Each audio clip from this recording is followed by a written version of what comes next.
So there, this is a bonus video because so many of you have asked in the comment section the same question, and that is, how am I attaching my iPad to the DJI Mini 2 controller? So I thought I'd do a short video and post it up as a wee bonus this week, just to explain what it is I'm doing and why I do it. So you're going to need a few things in addition to what you get with the DJI drone or the Fly More pack to attach an iPad to your controller. But let me first say that if you're using an iPad, this is an iPad Pro 10.2 inch. I have also used my iPad 4, which is 9.6 inches, and I have used my iPad Air, which I think is about 8.9 inches, I'm not sure. And I've used my iPhone 7 Plus and my iPhone 12 Pro Max, and they all work exactly the same as far as the controller goes. So to get them to work, you have to download and install the DJI Fly app onto whatever device it is that you're using, and make sure that it's up to date.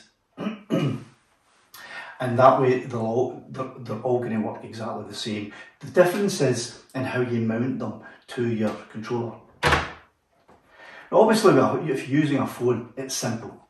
You just slip it in there and you use the little cable that comes with it. That's easy. If you're going to use an iPad, that little cable, first of all, isn't long enough to reach from here to the iPad socket, which is going to be about here. Which is going to be here actually. And so you're going to need a longer cable. And this is the cable that I use. I purchased this from Amazon. I think it was on a few pounds. There will be a link in the description to this exact one. And it's never given me any problems, it's worked fantastic all the time. It's a USB-C to a lightning connector. So the lightning connector will go into your iPad and the USB-C will go into your controller. And when it goes in, just exactly as the short one does, it's then going to give you the length. This one's actually a bit too long to reach the iPad. You can get shorter ones.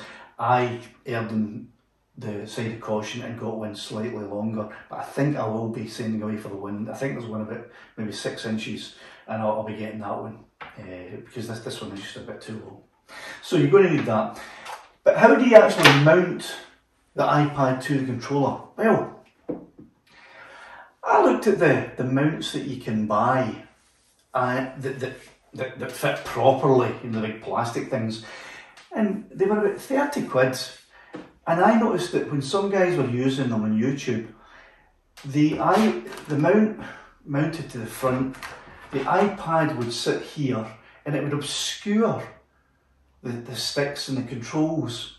And I thought, I like to be able to look down and see the controls. I know you should memorise them all so you can use them without looking, but I'm getting old and I can't even remember where everything is. So sometimes I have to glance down. So I needed a different solution, and I didn't want to pay 30 quid as well. So I bought this packet of elastic. I think it was about £1.99, if that, from Amazon. I'll put a link as well. I don't know if it was Amazon, but it was from somewhere. I'll put a link to this in the description. And what you have to do is, you have to cut two lengths that you're going to make into loops. So I'm going to show you what I mean by that. So you take an end, if you can find it, take an end of your elastic, and you want it to be about the length of your iPad, and then double it, because that's where it's going to be, and a little bit of extra to tie your knot. So you're looking about maybe there. You can always snip off the excess. Pair of scissors, snippety snip. And what you want to do is tie a knot in this. Any knot will do, hitch knot, granny knot, anti-flow knot, whatever knot you're happy with. I didn't go to the Boy Scouts, so I don't know my knots. Right, but you want to be tying a knot that's not going to slip out. If you're capable of doing that, this old Scots idiot doesn't seem to be capable of doing tying a knot.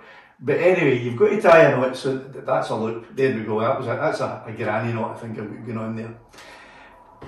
Right, there you go, it's too big, okay? So you've got to adjust that. And just keep messing about with it until you get it to the right size.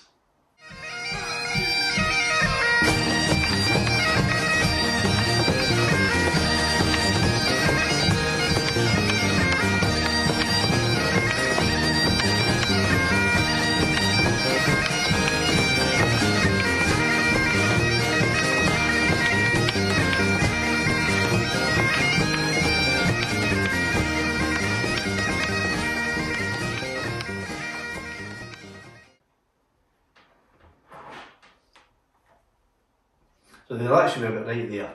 So once you've got it to the right size, and it's just going to fit on your iPad like that, and then you can cut off your excess if you want. Well, I would say definitely cut off your excess.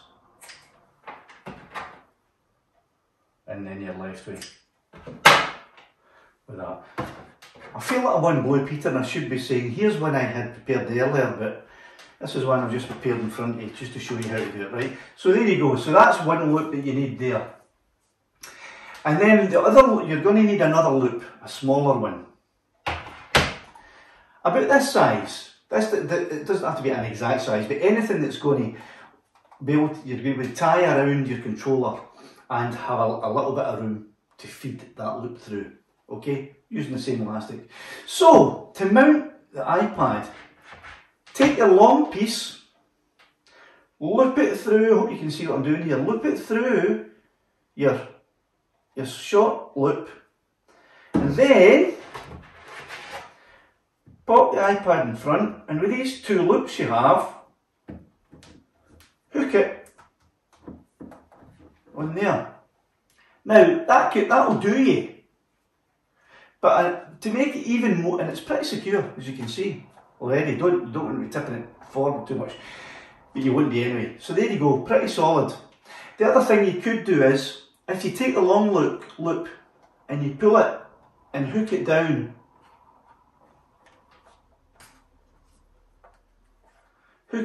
over there, it makes it even more stable. Right, so there you go, there's how your iPad is connected, and you can see quite clearly, you can see quite clearly that with your sticks on, you can see the sticks, control them, you've got access to all of your controls, and everything is really, really clear. Okay, so that's how I do it. I'd maybe tidy this up a bit, or slide it around so it's at the back, whatever. Okay,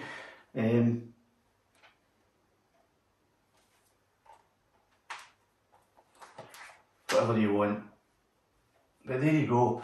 That's how I connect my iPad. Obviously, then your cable. You can see, even when this is on, you can still get your cable in. It's quite easy. You can still get access, full access to the connectors at the back. And there you go. That should. It's held. It still doesn't clip in, but it sits into these two wee kind of brackety bits here, where that hold your phone. So that's how I do it. And it's never let me down. I've never dropped this iPad. It's never fallen out. I mean, I don't throw it about anywhere, but really all you're going to be doing is standing fairly. You might move about a little bit, but you're going to be standing fairly static, and it works perfectly. Okay, so for a couple of quid, you can have a mount that is better than any, I think is better than any of the 30 or 40 pound mounts that you can buy. So I hope that answered the questions that you had. If there's any other questions about any of the way I do things, I'm going to be doing videos on explanations on things equipment that I use and the way I use it, and why I've chosen to use equipment in the way that I have is in preference to other equipment or other methods. And my methods might not be the best. They suit me, but I'm always open to hearing other people's ideas of what they're doing, and I'll adapt my methods and what I do if I think that you're doing something better. So hopefully that helped you and you enjoyed this wee bonus video, and tune in for the big one tomorrow. Thanks a lot. Cheerio now.